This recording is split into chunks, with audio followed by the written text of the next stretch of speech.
Hey guys, how are you? I am Priyanshi Agrawal and welcome to our channel शिवगुण Academy. इस video में हम आपको बताएंगे crystalline solids के टाइप्स के बारे में, यूनिट सेल्स के बारे में और टाइप्स ऑफ यूनिट सेल्स के बारे में। इसके फर्स्ट पार्ट में मैंने आपको बताया था क्रिस्टलाइन और एमोर्फस सॉलिड के बारे में। अगर आपने वीडियो नहीं देखा है तो आप YouTube पे जाके टाइप कीजिए सॉलिड स्टेज 01 शिवगुण अकेडमी और वहां जाके वो वीडियो देख सकते हैं। अगर आपने वो वीडियो देखा है तो बहुत अच्छी बात है। तो चलिए हम लोग यहाँ से कंटिन्यू करते हैं। तो सबसे पहले तो हमें आज इस वीडियो में देखना है कि क्रिस्टलाइन सॉलिड्स कितने टाइप्स में डिवाइडेड है। तो सबसे पहले हम क्रिस्टलाइन सॉलिड्स के टाइप्स देखेंगे। क्रिस्टलाइन सॉलिड फर्दर हमारे 4 टाइप्स में डिवाइडेड होते हैं। ठीक है, क्रिस्टलाइन सॉलिड्स हमारे फर्दर 4 टाइप्स में डिवाइडेड होते हैं। कौन कौन से? Ionic crystalline solid, metallic crystalline solid,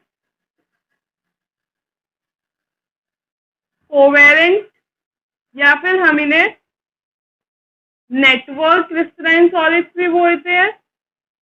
और लास्ट हमारा आता है molecular crystalline solids. Crystalline solids हमारे फर्दर 4 टाइप्स में क्लासिफाइड होते हैं। कौन कौन से? Ionic crystalline solids, metallic crystalline solids, covalent या नेटवर्क और फिर मॉलिक्यूलर, जिसमें मॉलिक्यूलर हमारे 3 पार्ट्स में फर्दर डिवाइडेड होते हैं। कौन कौन से? एक पोलर क्रिस्टलाइन सॉलिड, एक नॉन पोलर क्रिस्टलाइन सॉलिड और एक हाइड्रोजन बॉन्डेड मॉलिक्यूलर सॉलिड। ठीक है, मॉलिक्यूलर सॉलिड्स फर्दर हमारे 3 टाइप्स में क्लासिफाइड होते हैं: polar molecular solid, non polar molecular solid and hydrogen bonded molecular solid. तो चलिए हम इनकी डिटेल्स देखते हैं कि इन्हें हम कैसे देखें। सबसे पहले तो हम इसमें कॉन्स्टिट्यूएंट पार्टिकल्स देखते हैं। कॉन्स्टिट्यूएंट पार्टिकल्स कि आयनिक क्रिस्टलाइन सॉलिड्स में कॉन्स्टिट्यूएंट पार्टिकल्स क्या होते हैं, सबकी अलग अलग टेबल बना के हम समझते हैं। ठीक है, तो सबसे पहले हम कॉन्स्टिट्यूएंट पार्टिकल्स देखते हैं। आयनिक क्रिस्टलाइन सॉलिड्स में आयन्स होंगे कॉन्स्टिट्यूएंट पार्टिकल्स, किसी को डाउट नहीं? वही आयनिक क्रिस्टलाइन सॉलिड्स है तो कॉन्स्टिट्यूएंट पार्टिकल्स आयन्स होंगे। मेटेलिक क्रिस्टलाइन सॉलिड्स में मेटल एटम कॉन्स्टिट्यूएंट पार्टिकल्स होंगे। कोवेलेंट या नेटवर्क क्रिस्टलाइन सॉलिड्स में नॉन मेटल एटम। और मॉलिक्यूलर क्रिस्टलाइन सॉलिड्स में मॉलिक्यूल्स होंगे। और मॉलिक्यूल्स कैसे मिलके बनता है? एटम्स से। तो हम कह सकते हैं atoms with molecular crystalline solids में कॉन्स्टिट्यूएंट पार्टिकल्स हो सकते हैं। ठीक है, अब नेक्स्ट पॉइंट हम देखते हैं force of attraction. Next point हम देखते हैं force of attraction. Ionic crystalline solids में कैसी फोर्स ऑफ अट्रैक्शन होगी? आयन्स में कैसी फोर्स ऑफ अट्रैक्शन होती है? भाई एक Na पॉजिटिव आयन है और Cl नेगेटिव आयन है, इसमें कैसी फोर्स ऑफ अट्रैक्शन होगी? Electrostatic force of attraction. जो पॉजिटिव और नेगेटिव चार्जेस के बीच में फोर्स ऑफ अट्रैक्शन होती है उसे हम इलेक्ट्रोस्टैटिक फोर्स ऑफ अट्रैक्शन ही तो कहते हैं। हम यहाँ कह सकते हैं इलेक्ट्रोस्टैटिक फोर्स ऑफ अट्रैक्शन। या फिर आयन्स के बीच में कैसी बॉन्डिंग होती है? Ionic bonding. तो हम इसे आयनिक बॉन्डिंग भी कह सकते हैं कि force of attraction ionic crystalline solids में कैसी होगी? आयनिक बॉन्डिंग या फिर इलेक्ट्रोस्टैटिक फोर्स ऑफ अट्रैक्शन। अब मेटेलिक में कैसी होगी? क्रिस्टलाइन सॉलिड्स में कैसी फोर्स ऑफ अट्रैक्शन होती है? Metallic bonding. मेटल्स के बीच में जब कॉन्स्टिट्यूएंट एटम्स हमारे मेटल एटम्स हैं तो उनके बीच में बॉन्डिंग कैसी होगी? Metallic bonding. ठीक है, कोवेलेंट या नेटवर्क क्रिस्टलाइन सॉलिड्स के बीच में कैसी फोर्स ऑफ अट्रैक्शन होगी? इसमें कॉन्स्टिट्यूएंट पार्टिकल्स क्या है? Non metal atom. Non metal items के बीच में कैसी बॉन्डिंग होती है? Covalent bonding. तो इनके बीच में फोर्स ऑफ अट्रैक्शन होगी कोवैलेंट बॉन्डिंग। अब मॉलिक्यूल्स और एटम्स के बीच में कैसे अट्रैक्शंस होते हैं, कैसे इंटरेक्शंस होते हैं? Van der Waals force of attraction. तो इसमें वैन डर वाल्स फोर्स होंगी, van der Waals force of attraction. ठीक है, तो ये तो बात हुई हमारी फोर्स ऑफ अट्रैक्शन के बारे में। अब हम देखते हैं इनका मेल्टिंग पॉइंट या फिर बॉइलिंग पॉइंट के बारे में कि इनका मेल्टिंग पॉइंट और बॉइलिंग पॉइंट कैसा होता है। आयनिक क्रिस्टलाइन सॉलिड्स का तो हाई होता है मेल्टिंग पॉइंट, ठीक है। मेटेलिक क्रिस्टलाइन सॉलिड्स का भी मेल्टिंग पॉइंट हाई होता है। कोवैलेंट या नेटवर्क क्रिस्टलाइन सॉलिड्स का मेल्टिंग पॉइंट वेरी हाई होता है, ठीक है। ये बात आप लोग ध्यान रखिएगा कि कोवैलेंट या फिर क्रिस्टलाइन नेटवर्क क्रिस्टलाइन सॉलिड्स का मेल्टिंग या बॉइलिंग पॉइंट बहुत हाई होता है, और मॉलिक्यूलर क्रिस्टलाइन सॉलिड्स का मेल्टिंग या बॉइलिंग पॉइंट लो होता है, ठीक है। तो ये मेल्टिंग और बॉइलिंग पॉइंट के बारे में भी आप लोग याद रखिएगा। अब हम देखते हैं कि कंडक्टेंस के बारे में। कंडक्टेंस का मतलब तो आपको समझ में आ रहा होगा, कंडक्टिविटी, ये क्या कितना कंडक्ट कर सकते हैं, किसको? इलेक्ट्रिसिटी को ही तो कंडक्ट करेंगे। ये जो भी क्रिस्टलाइन सॉलिड्स हैं ये इलेक्ट्रिसिटी को कंडक्ट कर सकते हैं या नहीं कर सकते हैं। तो देखते हैं, जो ये आयंस है, मतलब ये आयंस हमारे क्रिस्टलाइन सॉलिड्स है ना, तो ये हमारे ऐसे क्लोजली पैक्ड होंगे। ये Na पॉजिटिव, फिर Ci नेगेटिव, फिर Na पॉजिटिव, फिर Ci negative, Na positive, Ci negative, Na positive, Ci negative, Na। ये किसी भी एक क्रिस्टल लैटिस में या सॉलिड में ऐसे पैक्ड होंगे, तब तो ये फ्लो नहीं कर सकते, तब तो ये बिल्कुल पैक्ड है, तो इनके बीच में मतलब तब तो ये पैक्ड है, तो ये फ्लो नहीं कर सकते। तो ये कैसे कंडक्ट करेंगे? तब ये कंडक्ट नहीं करेंगे। जैसे कि अगर आप नमक को अपने हाथ पे रखिए, क्या वो आपको झटका देगा? क्या आपको करंट लगेगा? नहीं लगेगा। लेकिन अगर आप उसी नमक को पानी में डाल दें फिर उसमें करंट फ्लो कराएं तो आपको झटका लगेगा। तो इसका मतलब हमें ये पता चलता है कि अगर हम इसे वाटर में डिजॉल्व कर दें तो ये आयंस की फॉर्म में फ्लो होने लगेगा। समझ रहे हैं? अगर हम इस लैटिस को या इस सॉलिड को वाटर में डाल दें तो इसमें Na पॉजिटिव और Ci नेगेटिव आयंस का फ्लो होने लगेगा। तो यानी कि आयंस का फ्लो हो रहा है, इट मीन्स ये हमारा इलेक्ट्रिसिटी कंडक्ट करेगा। Conduct electricity in aqueous form. हम एक्वस फॉर्म कह सकते हैं और मॉल्टेन स्टेट, या हम कह सकते हैं ये हमारी इलेक्ट्रिसिटी कंडक्ट करेगा मॉल्टेन स्टेट में, ठीक है। ये इसकी मॉल्टेन स्टेट भी बोली जाती है कि वो मॉल्टेन स्टेट में कंडक्ट करेगा। अब मेटलिक क्रिस्टलाइन सॉलिड्स कंडक्ट करेंगे या नहीं? अब भाई मेटल्स क्या है? जो इलेक्ट्रॉन्स को लूज कर दें, silver, gold, platinum, iron, copper, ये सब हमारे मेटल्स ही तो हैं। अब जब ये इलेक्ट्रॉन को लूज करेंगे तो वो इलेक्ट्रॉन फ्लो करेगा, इट मीन्स इलेक्ट्रॉन का फ्लो हो रहा है, इट मीन्स वो हमारा इलेक्ट्रिसिटी कंडक्ट करेगा। कंडक्ट तो ये भी हमारे कंडक्ट करते हैं, ठीक है। जब अगर मेटल एटम इलेक्ट्रॉन लूज करेगा तो इलेक्ट्रॉन का फ्लो होएगा, इट मीन्स वो भी हमारे इलेक्ट्रिसिटी कंडक्ट करेगा, ठीक है। अब कोवैलेंट या नेटवर्क, वो तो नॉन मेटल आइटम्स है। कभी non metal items electricity conduct करते हैं? बताइए, non metal items electricity conduct करते हैं? नहीं करते, तो ये भी हमारे कभी कंडक्ट नहीं करेगा, does not conduct. Non metal items electricity conduct नहीं करेगा इसलिए। अब मॉलिक्यूलर, वैसे तो मॉलिक्यूलर सॉलिड्स हमारे इलेक्ट्रिसिटी कंडक्ट नहीं करते हैं, ठीक है, डज नॉट कंडक्ट। बट यहाँ पे एक एक्सेप्शन आ जाता है, एक्सेप्ट ग्रेफाइट। यहाँ एक एक्सेप्शन आ जाता है। ग्रेफाइट भी हमारे मॉलिक्यूलर क्रिस्टलाइन सॉलिड है, लेकिन ये कंडक्ट करता है इलेक्ट्रिसिटी, इसके अलावा कोई भी molecular crystalline solid electricity conduct नहीं करता। ठीक है, तो ये हो गया इलेक्ट्रिसिटी कंडक्ट करने के बारे में। अब हम सबके एग्जाम्पल देख लेते हैं।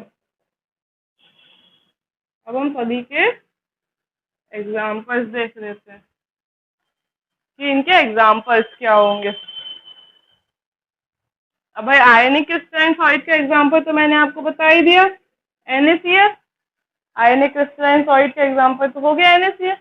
मेटेलिक क्रिस्टलाइन सॉलिड आयरन है, कॉपर है, सिल्वर है, गोल्ड है, कुछ भी ले लीजिए, जितने भी मेटल है हमारे, वो हमारे सारे ही एग्जाम्पल होंगे मेटेलिक क्रिस्टलाइन सॉलिड के। कोवेलेंट क्रिस्टलाइन सॉलिड के जितने भी नॉन मेटल्स हैं,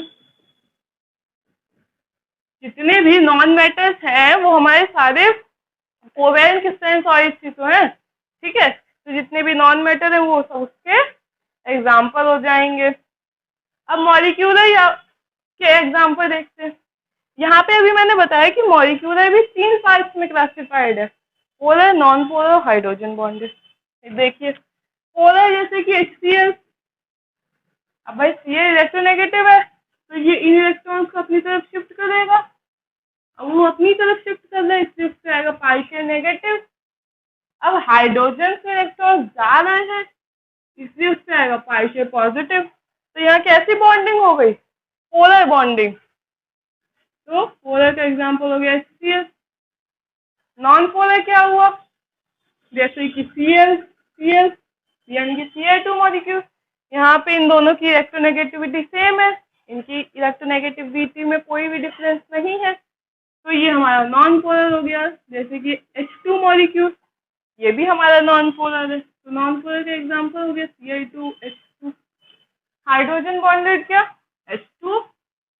ये तो आप सभी को पता होगा कि जो वाटर का मॉलिक्यूल है वो हाइड्रोजन बॉन्डेड करता है। ठीक है, जो वाटर का मॉलिक्यूल है वो हाइड्रोजन बॉन्डेड करता है। तो ये हमने आपको बताया एग्जांपल्स सभी क्रिस्टलाइन सॉलिड्स के। ठीक है, तो आप लोग वीडियो को पॉज करके सारी पूरी टेबल बना लीजिए, ये आपके लिए बहुत ही इंपॉर्टेंट है।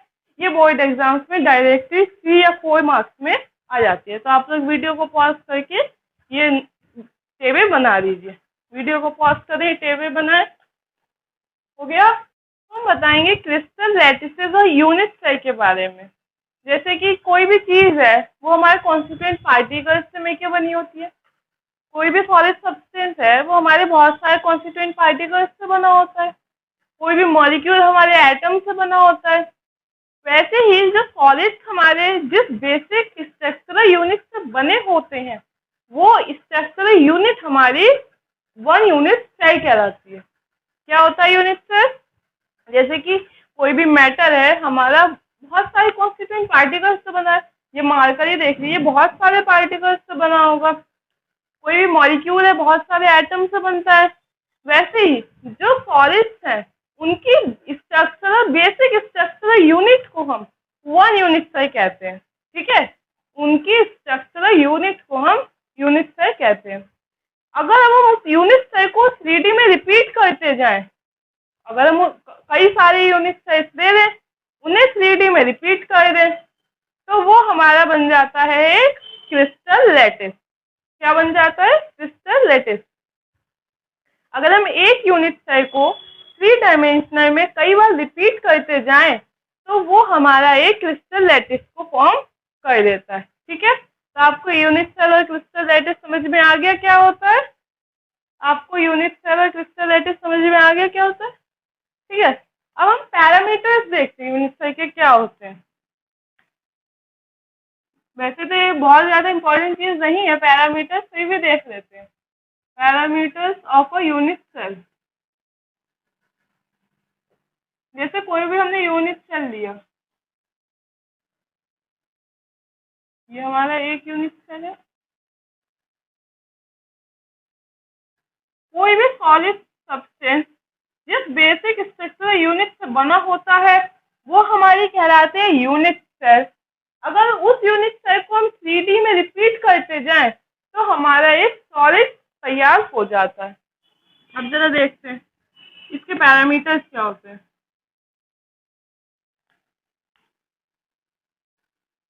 ये हमारी इसकी होती है साइड ए, ये साइड होती है इसकी बी, और ये साइड होती है इसकी सी। ठीक है,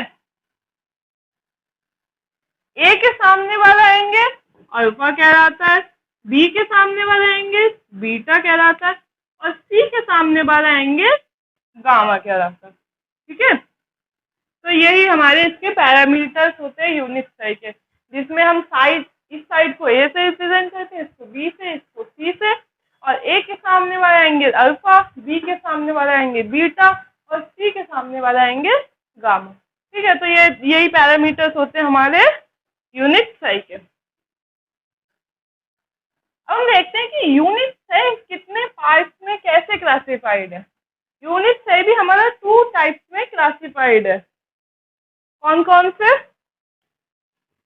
यूनिट सेल,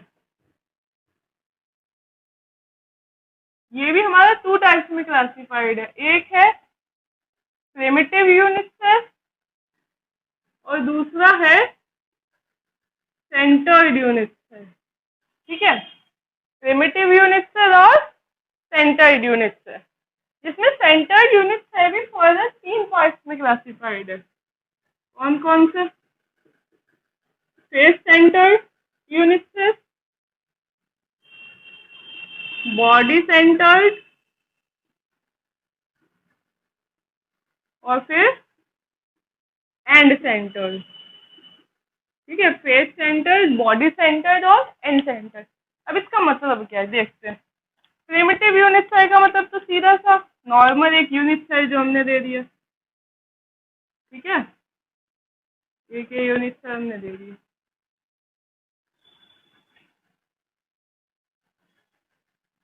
ये हमारा सिंपल क्या रहता है, प्रिमिटिव यूनिट सेल, जिसके सिर्फ और सिर्फ इन कॉर्नर्स पे प्रेजेंट होते हैं एटम्स। मैं आपको एटम्स बना के दिखाऊँ।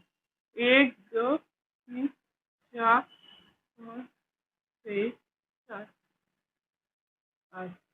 ठीक है, सिर्फ और सिर्फ इसके कॉर्नर्स पे ये एटम्स प्रेजेंट है। तो ये तो हो गया हमारा प्रिमिटिव यूनिट सेल। ठीक है, अब सेंटर्ड यूनिट सेल मतलब सिर्फ इसके कॉर्नर्स पे नहीं प्रेजेंट होंगे, इसके अंदर भी कहीं प्रेजेंट होंगे। देखें कहाँ? फेस सेंटर्ड यूनिट सेल में कहाँ प्रेजेंट होंगे? देखिए,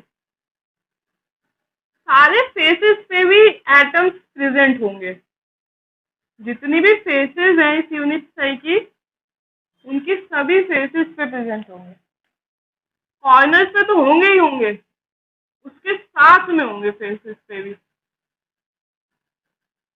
कितनी फेसेस होती हैं? 6 फेसेस।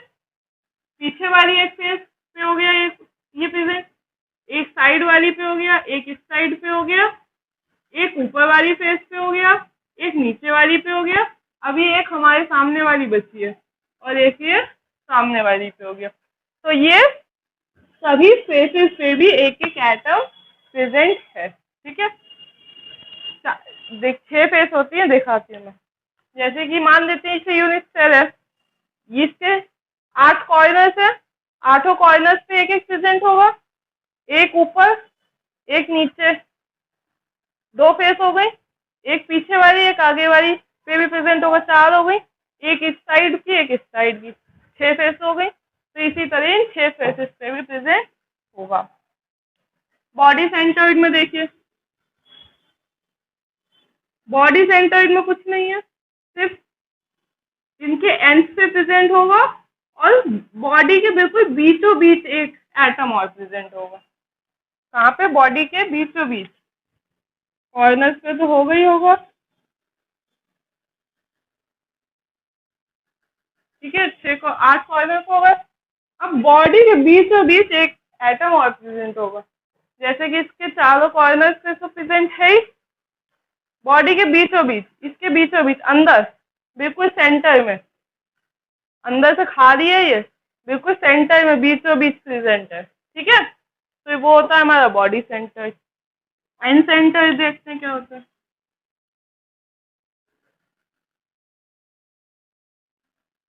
एंड सेंटर में भी सभी साइड्स पे प्रेजेंट होगा, और किन्हीं 2 अपोजिट फेसेस पे प्रेजेंट होगा। ठीक है, ये सभी कॉर्नर्स पे तो प्रेजेंट होगा ही होगा, दो अपोजिट फेसेस पे प्रेजेंट होगा। हम मान लेते हैं एक इस साइड वाले फेस पे प्रेजेंट होगा और एक इस साइड वाले फेस पे प्रेजेंट होगा। जैसे कि चाहे इन चारों कॉर्नर्स पे तो प्रेजेंट होगा ही होगा, चाहे आप एक ऊपर वाली फेस पे प्रेजेंट कर दीजिए, एक नीचे वाली पे, चाहे इन दोनों आमने सामने वाली पे, चाहे एक आगे वाली चाहे पीछे वाली, दो अपोजिट फेसेस पे प्रेजेंट होना चाहिए। ठीक है, किन्हीं भी दो अपोजिट फेसेस पे प्रेजेंट हो सकता है, चाहे वो साइड वाली हो, चाहे ऊपर नीचे वाली हो, चाहे आमने सामने वाली हो, किसी भी दो फेसेस पे प्रेजेंट हो सकता है। तो इसी तरह यूनिट सेल भी हमारा दो टाइप्स में क्लासिफाइड है, प्रिमिटिव यूनिट सेल और सेंटर्ड यूनिट सेल। आप लोग वीडियो को पॉज करके बना सकते हैं। ठीक है, अब इसके बाद हम देखते हैं कि इनके अंदर एटम्स कितने हैं, कि एक यूनिट सेल में कितने एटम्स आते हैं। लेकिन उससे पहले हम लोग देखते हैं कि जो प्रिमिटिव यूनिट सेल है ना, वो भी हमारा 7 टाइप्स में क्लासिफाइड है। जो हमारा प्रिमिटिव यूनिट सेल है उसको भी हम 7 टाइप्स में और क्लासिफाई कर देते हैं। उसके 3D स्ट्रक्चर्स तो आपको बुक में दिए हैं, लेकिन उसकी एक टेबल में आपको बना के दिखाती हूँ। वैसे तो वो भी आपको बुक में दी हुई है,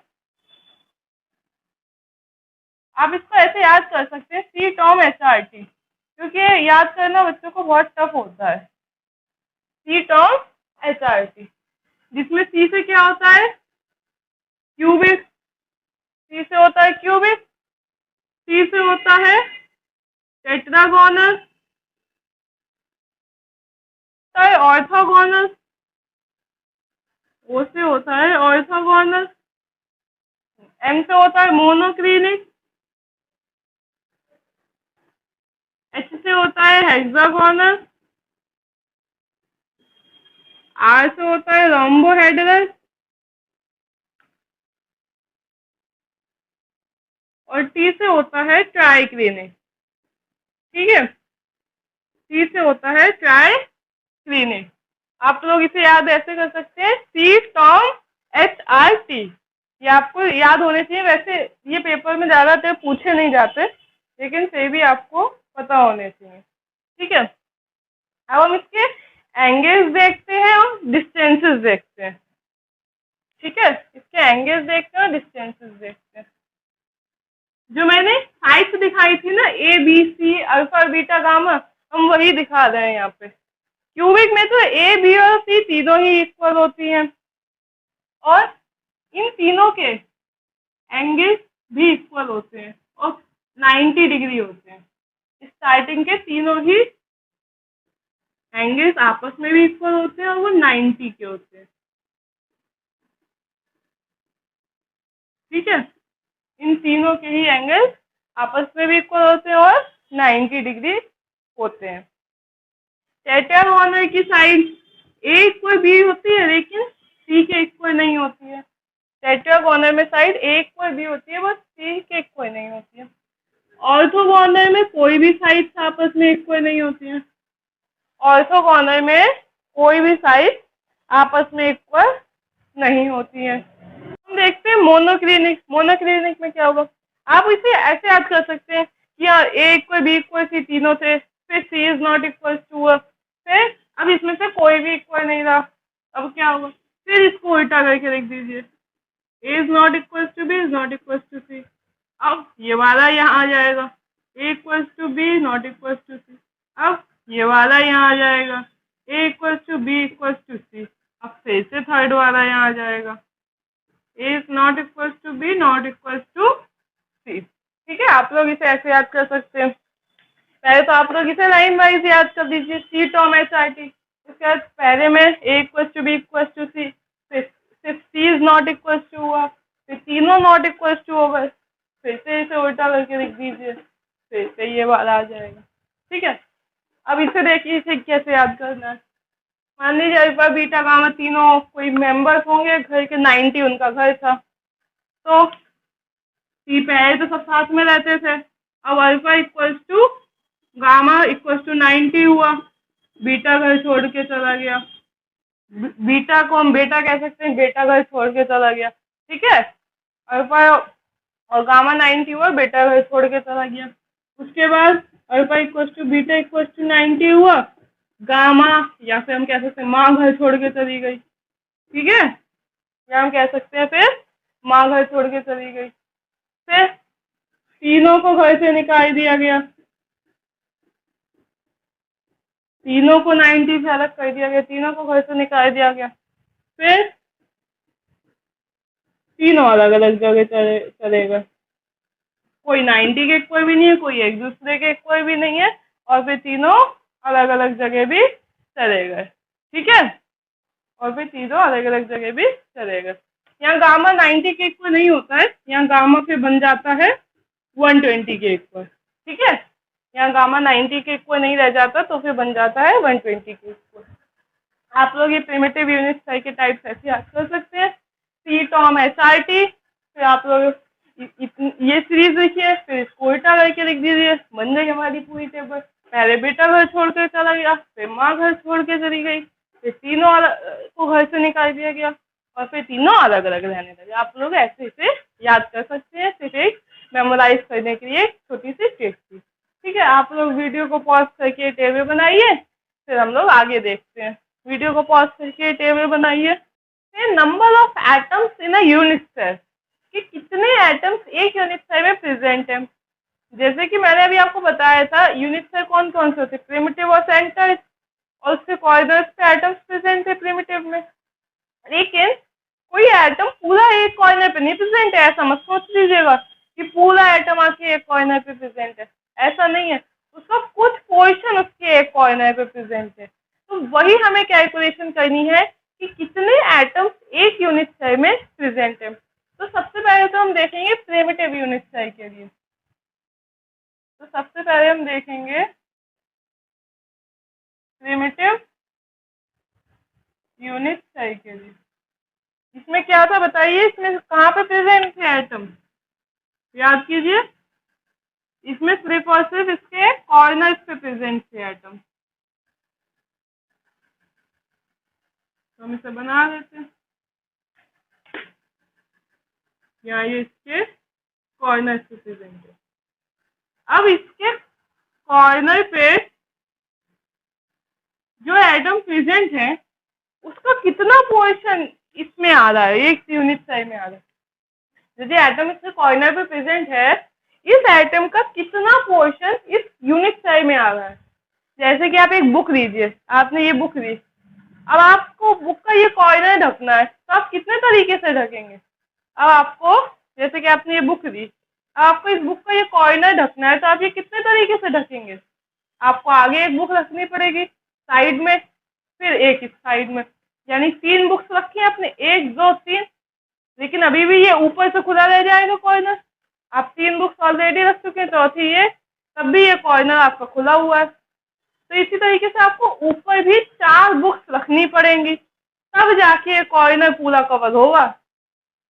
समझ रहे आप, इसे इमेजिन कर पा रहे हैं कि जैसे कि ये बुक है, इसका ये कॉर्नर में ढकना है, तो हम कितनी बुक्स से ढक पाएंगे।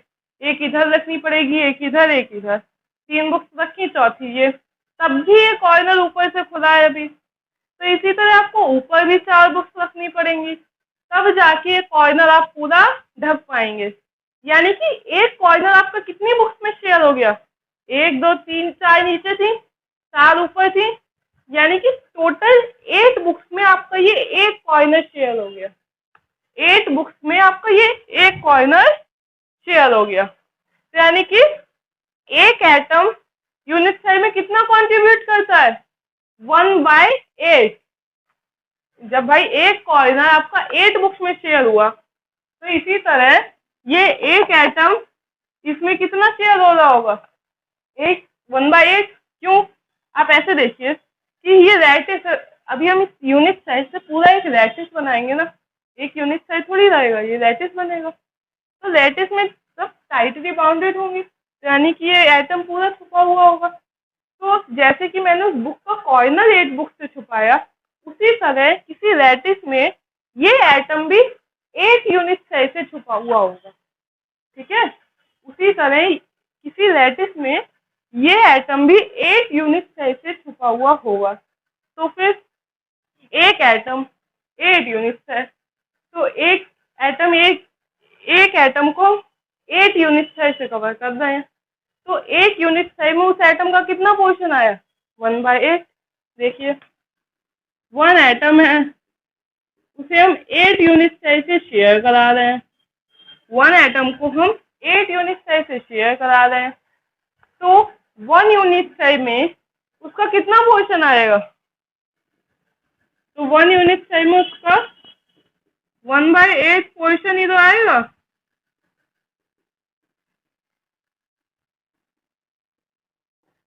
जब किसी एक एटम को हम 8 यूनिट साइज से शेयर करा रहे हैं, 1 एटम को हम 8 यूनिट साइज से शेयर करा रहे हैं, तो 1 यूनिट साइज में उस एटम का कितना पोर्शन आएगा? 1/8।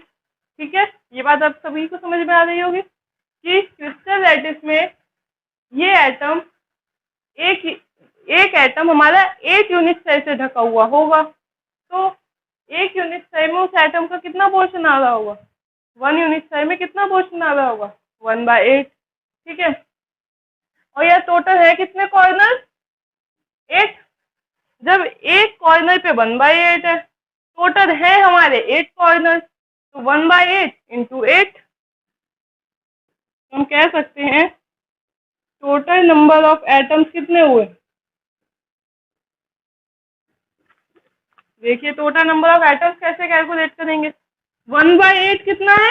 1 एटम का 1/8 पोर्शन आ रहा है 1 एटम का, तो यहाँ है कितने एटम? 1 2 3 4 5 6 7 8, यहाँ टोटल है 8 एटम, तो इसको हम 8 से मल्टीप्लाई करा देंगे। जब 1/8 पोर्शन है 1 एटम का और यहाँ है 8 एटम, तो 1/8 इंटू 8 हमारा आंसर आता है 1 एटम। यानी कि एक प्रिमिटिव यूनिट साइज में 1 एटम प्रेजेंट होता है। ठीक है, 1 प्रिमिटिव यूनिट साइज में 1 एटम प्रेजेंट होता है। ठीक है, अब हम देखते हैं इसी तरह नेक्स्ट हमारा फेस सेंटर्ड यूनिट सेल। ठीक है, तो हम देखते हैं next face centred. Face centred में कहाँ प्रेजेंट होते थे? फेसेस पे, उसके सभी फेसेस पे भी प्रेजेंट होते थे।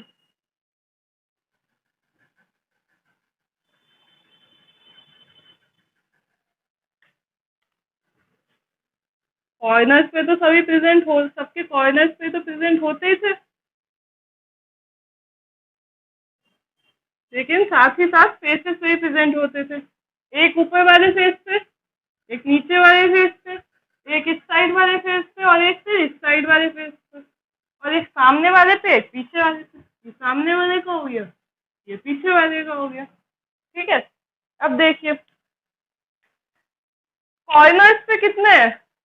कॉर्नर्स पे तो हमारे 1 एटम हुआ, कॉर्नर वाले एटम्स हमारे कितना कंट्रीब्यूट करते हैं? 1/8, और टोटल कॉर्नर्स कितने थे?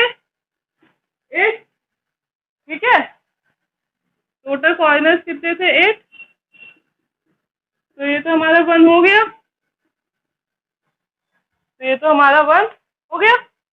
1/8 एक कंट्रीब्यूट करता था, टोटल कॉर्नर्स हमारे 8 है, तो ये 1 हो गया। अब बची बात इन फेसेस की, फेसेस को कैसे कवर करेंगे? देखिए अगर हमें इसे कवर करना है तो हम कितनी बुक से कवर करेंगे? हमें इस पोर्शन को कवर करना है तो कितनी बुक से? एक नीचे वाली बुक लगा देंगे, एक ऊपर वाली, कवर हो गया। ये अगर हमें इस फेस को कवर करना है तो एक ये बुक रख दें और हम एक ये बुक रख दें, हमारा बीच वाला फेस पूरा कवर हो गया। यानी कि जो हमारा फेस पे प्रेजेंट है वो हमारा 2 यूनिट साइज से कवर हो जाएगा। ठीक है, जो भी आइटम हमारा फेस पे प्रेजेंट है वो हमारा 2 यूनिट साइज से कवर हो जाएगा। तो यानी कि ये हमारा कितना कंट्रीब्यूट कर रहा है? 1/2।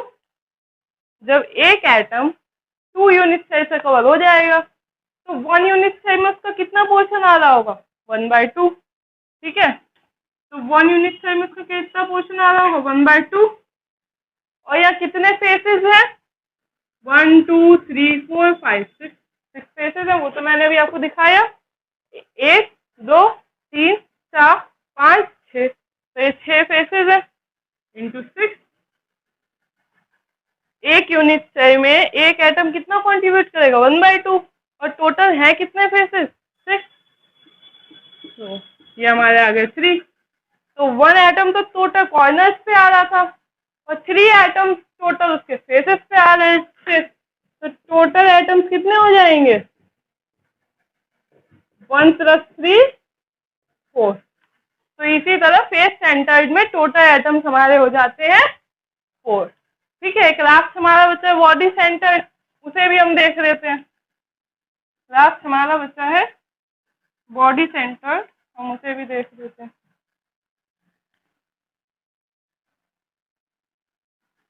बॉडी सेंटर्ड, बॉडी सेंटर्ड में देखिए क्या होगा। बॉडी सेंटर्ड में उसकी बॉडी पे प्रेजेंट था, यानी कि उस मटेरियल के बिल्कुल अंदर प्रेजेंट है, ये बीचों बीच, ये अंदर से खाली है और बिल्कुल बॉडी के बीचों बीच प्रेजेंट है। तो यानी कि जो एटम इस यूनिट सेल में बॉडी के बीचों बीच प्रेजेंट है, उसे किसी से शेयर करने की जरूरत थोड़ी पड़ेगी।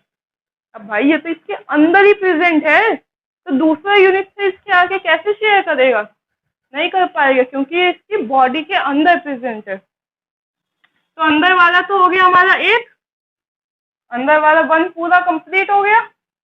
और ये बाहर वाले कितना कंट्रीब्यूट कर रहे थे 1/8। ये बाहर वाले कितना कंट्रीब्यूट कर रहे थे 1/8 कॉर्नर वाले।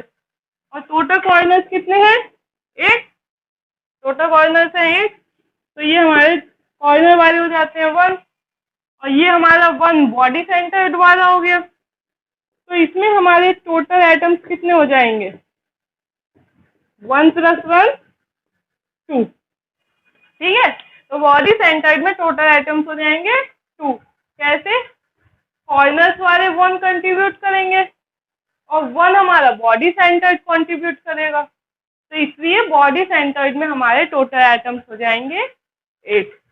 ठीक है, तो इस वीडियो को यहीं ख़त्म करते हैं। तब तक ये पढ़ाई करते रहिए, ऑल द वेरी बेस्ट। अगर वीडियो पसंद आया तो लाइक शेयर और सब्सक्राइब कीजिएगा।